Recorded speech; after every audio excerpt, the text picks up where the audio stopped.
নমস্কার, জয়শ্রী গণেশ আপনাদের প্রত্যেককে জানাই স্বাগত আজকে বিশেষ পর্বের অনুষ্ঠানে। আজকে আলোচনা করব যে রাশিটিকে নিয়ে, সেটি হলো সিংহ। সিংহ রাশি জাতক জাতিকাদের সাপেক্ষে মঙ্গলের সঞ্চার, মঙ্গলের অবস্থান বিস্তারিতভাবে আজকে আমরা আলোচনা করব বা চর্চা করব। দেখুন, একটা কথা বুঝতে হবে যে মঙ্গলের অবস্থান, মঙ্গলের পুনরায় শক্তি সঞ্চয় করা প্রত্যেক রাশির জন্য গুরুত্বপূর্ণ। শুধুমাত্র কর্কটের জন্য, শুধুমাত্র সিংহ রাশির জন্য, শুধুমাত্র মেষের জন্য নয়, প্রত্যেকটি রাশির জন্য গুরুত্বপূর্ণ। কেননা মঙ্গল একটা দীর্ঘমেয়াদী সমন। তিনি নিচস্থ ছিলেন, তিনি বক্রগতিতে ছিলেন এবং সেই সুদূর 2024 অক্টোবর 24 তারিখ মঙ্গল যখন প্রথমবার কর্কটে প্রবেশ করেছিল, আমি ভিডিও বানিয়েছিলাম যে কি হতে চলেছে, কি হতে পারে। এবং সেখানে দেখা গিয়েছে যে মঙ্গল নিচস্থ হওয়ার পর যখন রেট্রোগ্রেড হলেন 5 ডিসেম্বর সম্ভবত, পুনরায় তিনি বক্রগতিতে আসলেন এবং মিথুনে প্রবেশ করলেন জানুয়ারিতে। পরবর্তীকালে তার আবার রেট্রোগ্রেড মোশন থেকে ডিরেক্ট হওয়া, পুনরায় কর্কটে প্রবেশ করা, আবার নিচস্থ হওয়া এবং finally this is the final timing যখন আমরা দেখতে পাচ্ছি যে মঙ্গল গ্রহ তিনি প্রবেশ করছেন রাশি হিসেবে সিংহ রাশিতে এবং এর ইম্প্যাক্ট অসংখ্য। সিংহ রাশিতে মঙ্গল প্রায় 52 দিন, জুন মাসে 24 দিন এবং জুলাই মাসে 28 দিন। 7ই জুন 2025 থেকে 28 জুলাই 2025 মঙ্গল অবস্থান করবে সিংহ রাশিতে এবং এর ইম্প্যাক্ট জানেন তো নেগেটিভ না। কেন নেগেটিভ নয়? কারণ এই প্ল্যানেটের কম্বিনেশনের ফলে আমরা যথেষ্ট গ্রোথ, যথেষ্ট প্রসপ্যারিটি কিন্তু লক্ষ্য করতে পারো। কোন কোন বিষয়ে গ্রোথ আসবে, কোন কোন বিষয়ে প্রসপ্যারিটির জায়গায় আমরা অনেক বেশি লক্ষ্য করতে পারবো? প্রথমত আপনার হেলথে। আপনাদের ভাগ্যপতি কিন্তু মঙ্গল। ভাগ্যপতি যখন নিচস্থ থাকে অনেক কাজ হতে চায়, স্লো মুভমেন্টে চলে, হতে চায় না, না হওয়ার সম্ভাবনাটা বেশি থাকে। একাধিকবার অ্যাটেম্প্ট নেওয়ার পর তারপরে হয়তো কোনো একটা ঘটনা ঘটে। তার মানে একাধিকবার আপনাকে অ্যাটেম্প্ট নিতে হবে, একাধিকবার আপনাকে অ্যাটেম্প্ট নিতে হচ্ছে, একাধিকবার আপনাকে অ্যাটেম্প্ট নিয়ে চলতে হচ্ছে। এটা তো fact, this is very fact. যে মঙ্গলের সঞ্চার আপনার ভাগ্যকে পুনর্জীবিত করবে। যে সমস্ত সিংহরাশি জাতক জাতিকারা বারবার দেখছেন আপনার হওয়া কাজটি হয়ে উঠছে না, অনেক রকম চেষ্টা করার পরও আপনি দেখছেন আপনার কাজগুলো ফাইনাল হচ্ছে না, অনেক রকমভাবে ট্রাই করার পরও আপনি দেখছেন আপনার জীবনচক্রে ডিস্টারবেন্স একটা থেকে যাচ্ছে, একটা নেগেটিভ ইম্প্যাক্ট আসছে। আপনি একটা কাজ খুব মন দিয়ে করলেন, কিন্তু সেই কাজ থেকে যে আশা নিয়ে আপনি কাজটা শুরু করেছিলেন সেটা হলো না।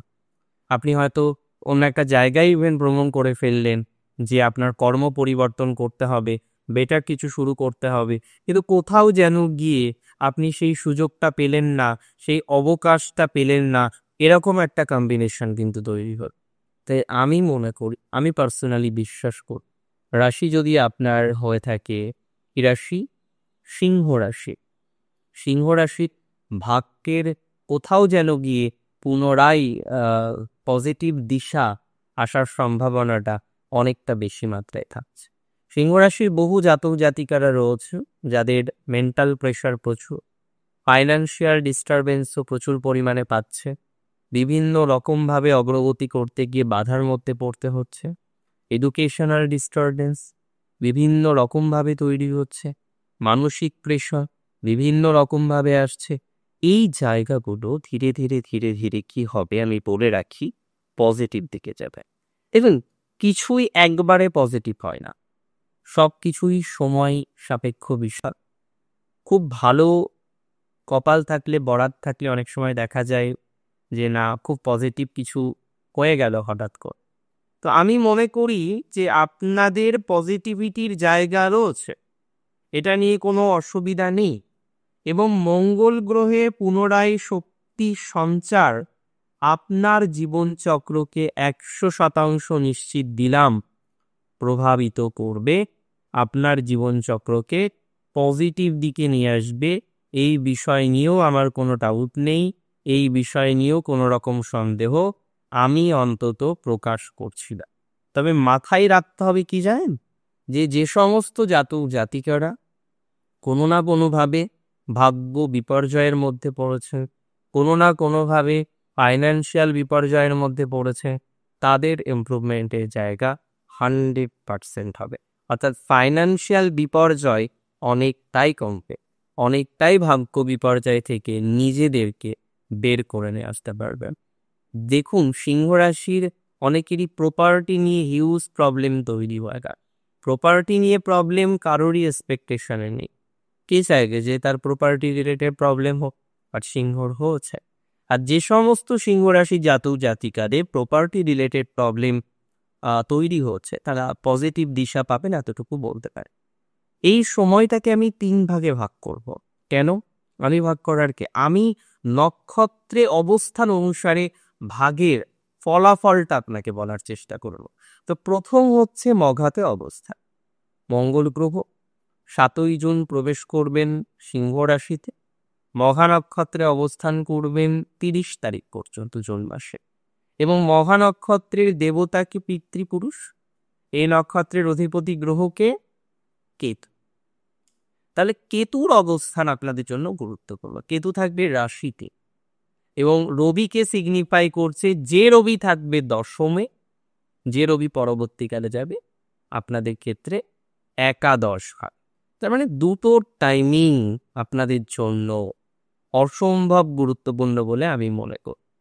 তাহলে এখানে ভেরি ভেরি ভেরি সিগনিফিক্যান্ট যে রাশি যদি সিংহ হয়ে থাকে, আপনাদের প্রকৃত পরিমাণে পজিটিভিটির জায়গা, প্রভূত পরিমাণে গ্রোথের জায়গা আমরা কিন্তু এক্সপেক্ট করতে পারবো। আপনার ডেভেলপমেন্ট হবে কর্মজীবনে। চাকরি যারা করেন, যে কোনো ধরনের প্রফেশনে যারা আছেন, প্রফেশন রিলেটেড পজিটিভিটি 100% তৈরি হবে। যাদের কর্মজীবনে সমস্যা, যাদের কর্মজীবনে ডিস্টারবেন্স, কোনো না কোনোভাবে কর্মজীবনকে সঠিক মার্গে নিয়ে আসতে পারছেন না, তাদের কর্মজীবনে পজিটিভিটির মাত্রাটা অনেকটাই বৃদ্ধিপ্রাপ্ত হতে পারে।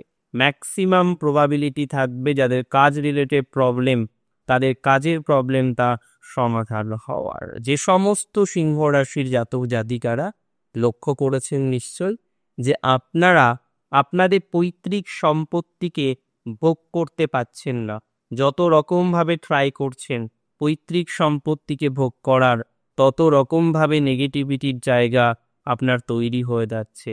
তো যে সমস্ত জাতক জাতিকাদের পৈতৃক সম্পত্তি রিলেটেড ভোগান্তির জায়গাটা অনেকটা বেশি, পৈতৃক সম্পত্তি রিলেটেড প্রেশারের জায়গাটা অনেকটা বেশি, তাদের ধীরে ধীরে ধীরে ধীরে পজিটিভিটির মাত্রাটা বৃদ্ধিপ্রাপ্ত হবে। পৈতৃক সম্পত্তি রিলেটেড বিষয়ে অনেকটাই রিল্যাক্সেশন, অনেকটাই ডেভেলপমেন্ট আসবে বলে আমি মনে করি। যাদের আটকে গেছে, পৈতৃক সম্পত্তি বিক্রি করতে পারছেন না, বিক্রয় করবেন কার কাছে, ক্রেতার অভাব, বা এমনভাবে হচ্ছে সেখানে কোনো না কোনোভাবে আপনি দেখছেন যে দাম ঠিক হচ্ছে না, আপনি এক বলছেন তারা এক বলছে, এইভাবে কিন্তু কন্টিনিউ হচ্ছে। দেখুন, আমি মনে করি এই ধরনের বিষয়ে স্ট্রেসের জায়গাটা অনেকটাই রিডিউস করেছে। আপনার পৈতৃক সম্পত্তি থেকে অর্থপ্রাপ্তির সংযোগ রয়েছে, মেন্টাল প্রেশার কমে যাবে। এত টেনশন একদমই করবেন না। আমি যেভাবে বলছি সেইভাবে পরিকল্পনা করুন, তাতে মানসিক প্রেশারও কমবে, পজিটিভ থাকার অবকাশও তৈরি হবে। আর একটা কথা কি বলুন তো, সিংহ রাশির রবি তার রাশির অধিপতি, তাহলে তার হেলথের ইমপ্রুভমেন্ট সিংহ রাশির ক্ষেত্রে রবি দেবে। রবির কৃপায় আপনার স্বাস্থ্য উন্নতি হবে, রবির কৃপায় আপনার গ্রোথ হবে, রবির কৃপায় আপনার অপরচুনিটিসের জায়গাগুলো অনেকটাই বৃদ্ধিপ্রাপ্ত হবে। তবে এর পরের ট্রানজিটটাও আপনাদের জন্য শুভ।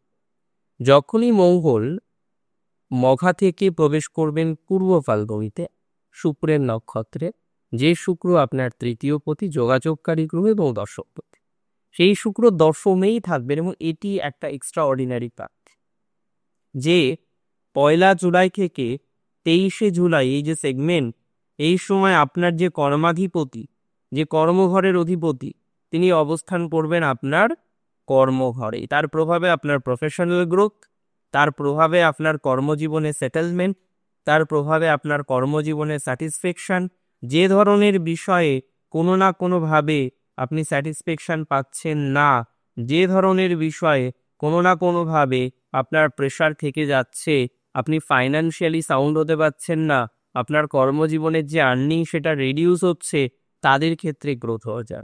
তাহলে কর্মজীবন রিলেটেড বিষয়ে একটা গ্রোথ, একটা অপরচুনিটিস আমরা কিন্তু 100% লক্ষ্য করতে পারবো। এই বিষয় নিয়ে কোনো ডাউট আমার নেই, কোনো রকম সন্দেহ আমি প্রকাশ করছি না।